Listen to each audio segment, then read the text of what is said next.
네, 반갑습니다. 조코피TV의 조현일입니다. 아주 즐거운 주말입니다. 이제 NBA 비시즌 FA 개장 첫 주가 지났는데, 일반적으로는 FA 시장이 시작되자마자 일주일 안에 대부분의 선수들은 행선지를 찾습니다. 그래서 아직은 좀 이른 감이 있긴 합니다만, 왜냐하면 또 트레이드 시장도 남아있고 아직까지 FA 계약이 안 된 선수들도 있으니까. 자, 하지만 조금 섣불리 제가 매겨본 2024 비시즌 최악의 선택 탑5를 살펴보도록 하겠습니다. 자, 첫 번째는 저는 디트로이트의 JB 비커스테프 감독 선임이라고 생각을 합니다. 자, 물론 이렇게 말씀하실 수는 있죠. 몬티 감독 자른 게 어디냐. 몬티 윌리엄스 감독과 무지막지하게 장기 계약을 맺고 정말 경우에 따라서는 1000억까지 받을 수 있었던 그런 초빅딜을 단행했었는데 그 몬티 윌리엄스 감독을 단 1년 만에 경질했습니다. 그런데 그럴 수밖에 없었을 것 같아요. 지난 시즌 제이든 아이비를 활용하는 부분도 그렇고, 그 다음에 환경 탓을 너무 많이 했어요. 저는 몬티 윌리엄스 감독이 엄청난 덕장이고, 또 몬티 윌리엄스 감독이 1990년대에 플레이어로 뛰는 장면도 많이 봤지만 특별히 모난 그런 구석이 사실 없는 인물이었거든요. 굉장히 또 선수들과 이야기도 많이 하고, 또 그다음 수평적인 리더십을 많이 발휘했던 인물인데, 디트로이트에서 보여줬던 1년은 너무 추했어요. 그래서 프런트와도 기싸움하고, 그 다음에 소통 안 되고, 선수들 강압적으로 안 치고, 이런 장면들이 너무 많았어서, 사실 디트로이트 피스톤스에게 지난 2023-24 시즌은 그냥 1년 버린 거나 마찬가지였어요. 자, 그래서 본인들의 실책을 쿨하게 인정하고, 그 다음에 트라산 랭던이라는 또 다른 구단 프런트가 왔기 때문에 분명히 감독을 바꿀 필요는 있었다. 다만 그 대안이 클리블랜드에서 37일 만에 해고가 됐던 JB 비커스테프 감독이라는 점은 저는 좀 아쉬웠어요.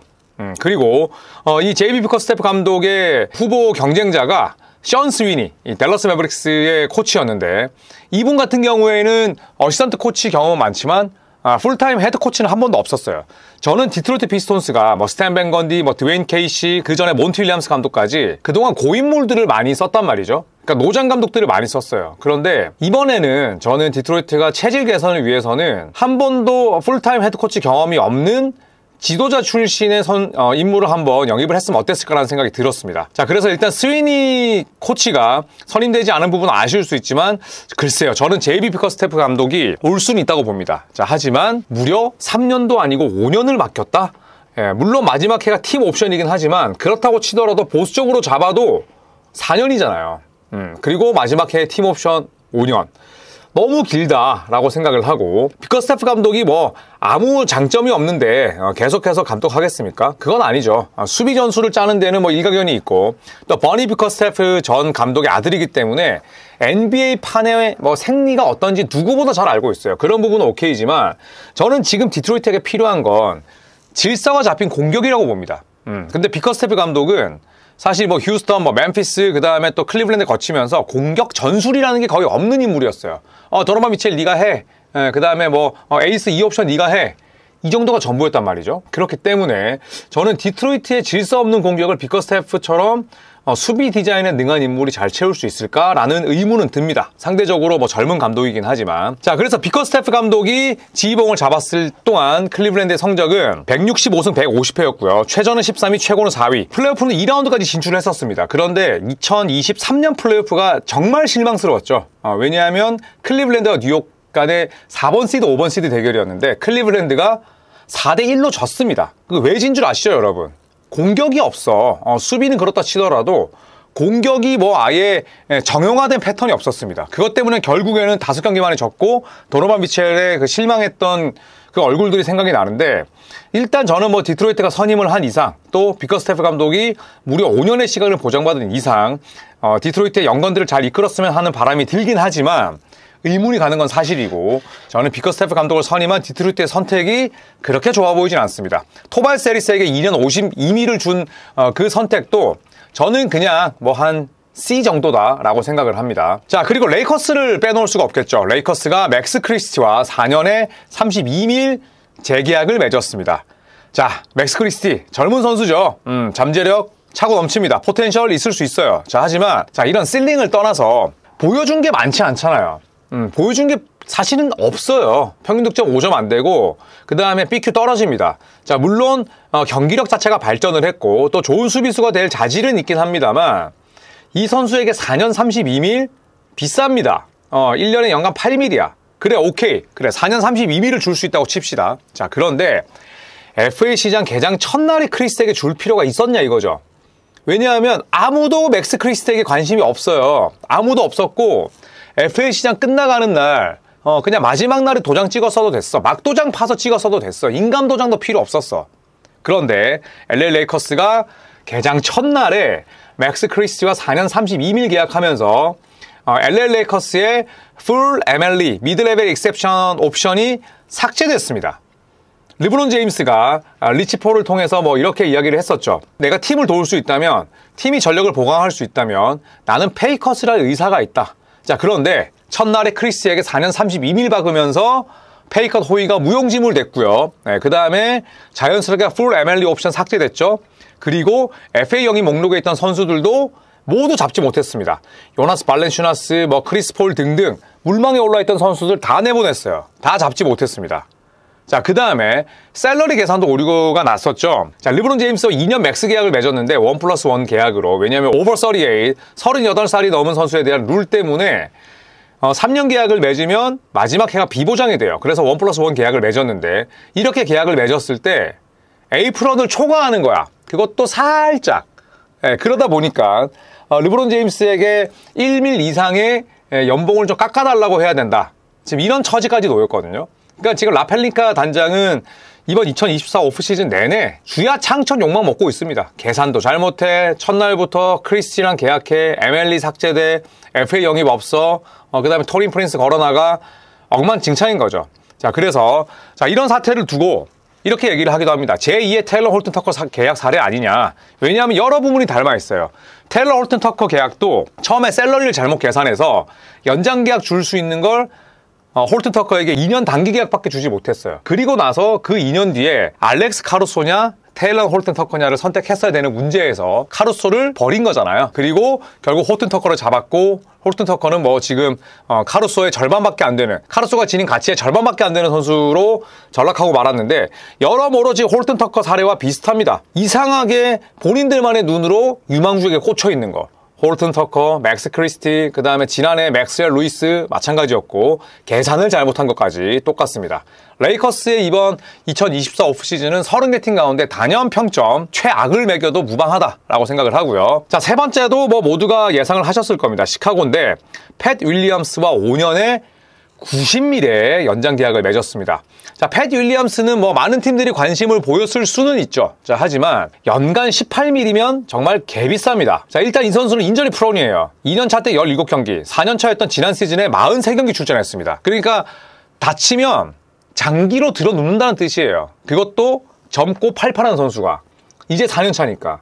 자, 인저리 프론인데 득점이 전부는 아니죠. 득점이 전부가 아니라면 알렉스 카루소처럼 수비를 잘하던가. 그런데 그것도 아니에요. 내 시즌 평균 10점도 못 넣은 선수에게 5년 90mm를 때려 박았습니다. 시카고. 대단하죠, 진짜. 자, 그런데 서로의 딱 그 요구 금액의 절충안을 본 것 같아요. 그러니까 간단합니다. 시카고 불스는 계산이 복잡한 팀은 아닌 것 같아요. 시카고는 16mm 오퍼했습니다. 그러니까 5년에 80mm인 거죠. 팻 윌은 연평균 22mm를 요구했어요. 그러니까 사실 개뻔뻔하다고 볼 수가 있지만 돈을 많이 받고 싶은 건 모든 선수들의 공통점이니까. 그러면 이 사이라면 19mm인 거잖아요. 그쵸? 16mm가 22mm 사이면 19mm. 그러면 이제 5년에 95mm 정도가 되는데 팻 윌리엄스 쪽에서 한 5mm 정도는 이제 내고 쳐준 거죠. 그럼에도 불구하고 비싸다. 이거는 결국 팻 윌이 본인의 몸값을 빵 띄웠고 그 다음에 협상을 하는 전형적인 그런 협상 패턴에 시카고가 말렸다고 생각합니다. 자, 5년 90mm 오케이인데 팀 옵션도 아니고 플레이어 옵션까지 선물을 했어요. 진짜 대단합니다. 예, 저 정도 금액을 줬다면 100% 마지막 해의 옵션은 팀이 가져야죠. 예, 그런데 플레이어 옵션까지 선물을 하면서 팻 윌리엄스는 돈복을 타고났다라고 생각을 합니다. 팻 윌리엄스는 분명히 잠재력이 있어요. 일단 신체 조건 좋고, 그 다음에 운동 능력 뛰어납니다. 나이도 아직 어리고요. 자, 하지만 4년 중에 2년을 부상으로 날렸고, 그 다음에 득점력 깝깝합니다. 3점 40% 이상 넣지만 본인이 풀업을 넣는다든지 스텝백으로 자유자재로 상대 머리 위로 점퍼를 날린다든지 3점을 볼륨으로 조진다든지 라는 스타일은 아니거든요. 그래서 제가 만약에 시카고 불스의 구단 수뇌부였다면 저는 딱 한 65mm 정도 줬을 것 같은데 시카고 불스는 우리가 못 보는 혹은 제가 못 보는 그런 부분들을 볼 수는 있었겠습니다만 더럽게 비싸다는 거. 네, 시카고 불스가 시카고 불스 했다라고 생각을 합니다. 물론 뭐 제일런 스미스를 3년 27민 데려온 건 아주 잘한 거지만 팻 윌리엄스는 너무 비쌉니다. 자, 그리고 네 번째, 존 호스트 단장이 이끄는 밀워키 벅스입니다. 뭐 밀워키 벅스의 뭐 일처리는 예전부터 잘 아시죠? 연봉 계산 잘못해서 팻 코너튼, 그 다음에 또 보그단 보고다노비치 놓친 사례도 있고요. 여러 가지 괴담들이 많은데, 자, 이번에도 하나 추가될 수도 있겠다라는 생각이 듭니다. 그러지 말았으면 좋겠지만, 자, 1라운드 23순위로 AJ 존슨이라는 선수를 픽을 했어요. 저도 박세용 기자랑 같이 드래프트 중계를 하다가 깜짝 놀랐습니다. 부랴부랴 제가 스크롤 내려서 제가 준비했던 자료의 밑에 보니까 AJ 존슨은 2라운드 거의 막바지였어요. 그런데 이 선수를 1라운드 23순위로 픽을 했습니다. 그런데 더 큰 문제는 밀워키 벅스가 1라운드 픽만 가지고 있었던 게 아니라는 거죠. 2라운드 픽도 있었어요. 33순위. 그렇다면 이 선수는 원래 2라운드 후순위야. 2라운드 33순위면 저거는 2라운드 초잖아요. 그거보다 훨씬 뒤였어요. 가상 드래프트가. 그런데 2라운드 33순위 픽으로 뽑아도 되는데 급발진해서 갑자기 23순위로 뽑았습니다. 왜냐하면 밀워키가 원래 뽑고 싶어 했던 선수는 홈즈 2세였거든요. 그런데 홈즈 2세가 22순위로 바로 앞에서 채간 거야. 그러니까 지금 완전히 얘네들은 멘붕이 온 거지. 그래서 그렇다면 우리가 뽑으려고 했었던 AJ 존슨도 앞에서 뽑아가는 거 아니야? 그렇게 되면 나 완전히 망하는데 오케이 그냥 존슨 뽑자. 이랬을 가능성이 높다는 거죠. 왜냐하면 내 바로 눈앞에서 내가 뽑고자 했던 선수가 날아가니까 그러다 보니까 이제 멘붕이 온 거지. 그래서 23순위로 아무도 예상하지 못한 AJ 존슨을 픽을 했습니다. 자, 그런데 지금 밀워키에게 필요한 건 이런 말라깽이가 아니에요. AJ 존슨이 몸무게가 저보다 더 적게 나갑니다. 75kg래요.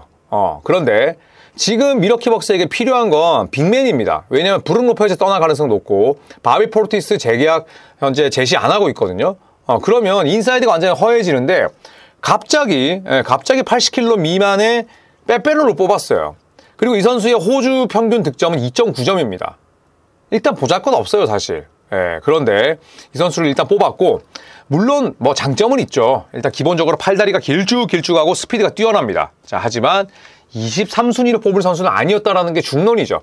대부분 현지에서도 AJ 존슨을 23순위로 뽑은 밀워키의 결정에 진짜 그냥 뭐 별점 평점 테러하고 있습니다. 자, 그렇다면 말도 많고 탈도 많은 이 존 호스트 단장의 드래프트 역사를 한번 살펴볼까요? 제가 직접 다 찾아봤는데 2017년 DJ 윌슨 망했습니다. 17순위. 스털링 브라운이 오히려 그냥 뭐 짧은 시간 NBA에서 활약을 했었죠. 셰넌 브라운의 동생인데 46순위로 뽑았고 이거는 뭐 어느 정도 세미 스틸 픽이었습니다.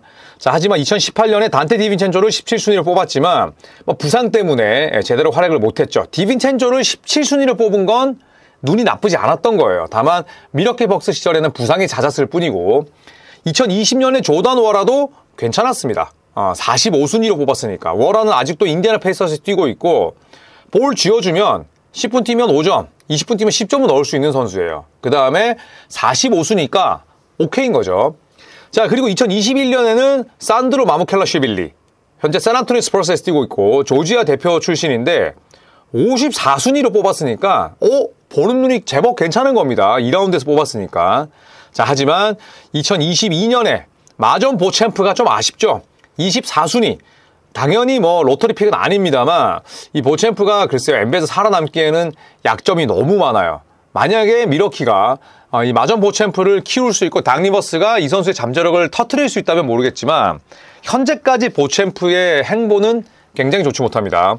자, 그리고 지난해 36순위로는 안드레 잭슨, 58순위로는 크리스 리빙스턴을 뽑았는데 안드레 잭슨 같은 경우에는 저는 잠재력이 있다고 생각을 해요. 그리고 오히려 밀워키 벅스는 1라운드보다는 2라운드에서 좋은 선수를 많이 뽑았다. 그래서 존 호스트 단장이 선수 보는 눈이 동태는 아닌데 글쎄요, 올해는 뭐에 꽂혀서 AJ 존슨을 뽑았는지 사실 이해는 가지 않아요. 하지만 반대로 모두가 예상치 못했던 이런 픽으로 뽑은 선수가 팀이 기대했던 대로 성장을 한다면 또 추앙을 받는 거죠.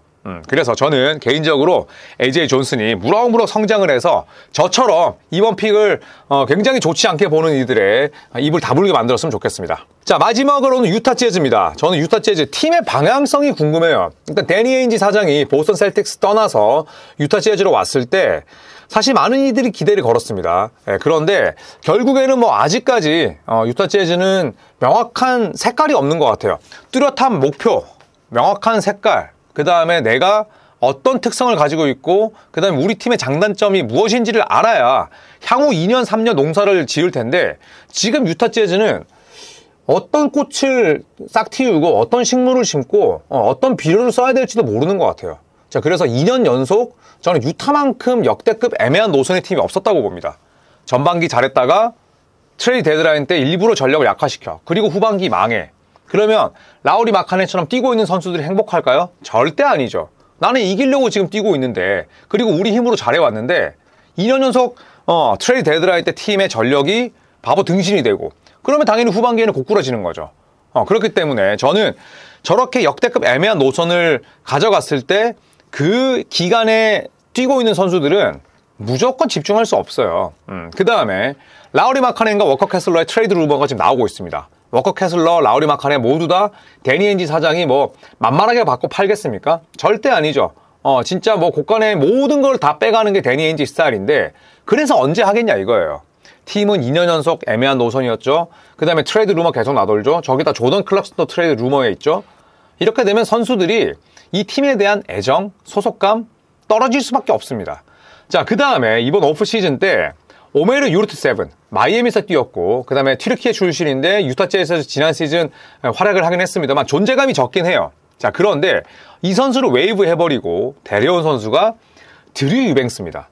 근데 이 선수가 2년에 10밀이에요. 이렇게 되면 루키 워커 캐슬러보다도 몸값이 2배 비싸고요. 굳이 유르트 세븐과 비교했을 때 딱히 나은 점이 없습니다. 왜냐? 유뱅스는 한계가 분명한 선수거든요. 2년 10밀이 비싸다는 게 아니라 유뱅스 영입하고자 유르트 세븐을 내보냈다고? 이런 생각이 들 수밖에 없는 거죠.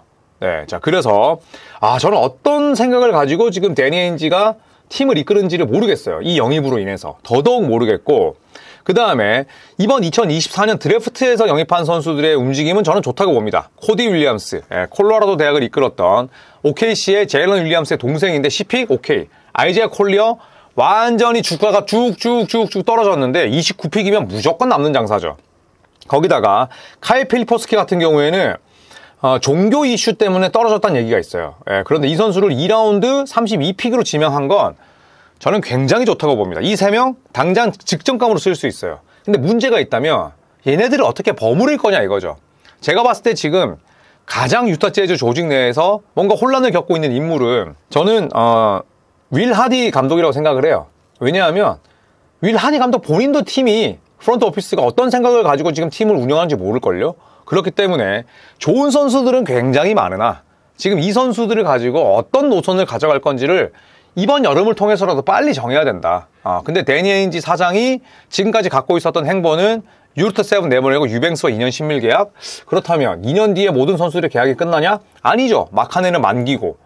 사실 애초에 도노반 미첼, 루디 고베어, 그 다음에 마이크 콘니 전부 다 내보냈을 때 유타 재즈가 원했던 건 전면적인 리빌딩이었을 거예요. 그런데 이도 저도 아니기 때문에 저는 빠르게 팀이 재편을 할 거면 마카넨이고 워커 캐슬러고 조던 클락슨이고 콜린 야스턴이고 다 내보내야 된다. 하지만 그러진 않겠죠. 최대한 많은 걸 얻어내고자 협상은 지지부진할 테고 유타 재즈 선수들은 계속해서 저는 혼란을 겪지 않을까 그런 생각이 듭니다. 자, 그래서 유타 재즈는 이번에 뽑은 윌리엄스, 콜리어, 필리포스키 이외에도 또 지난 시즌에 잠재력을 어느 정도 내보였던 타일러 핸드릭스, 그 다음에 또 센사브 같은 선수도 있고 또 키온테 조지도 마찬가지고 여러 유망주들이 있습니다.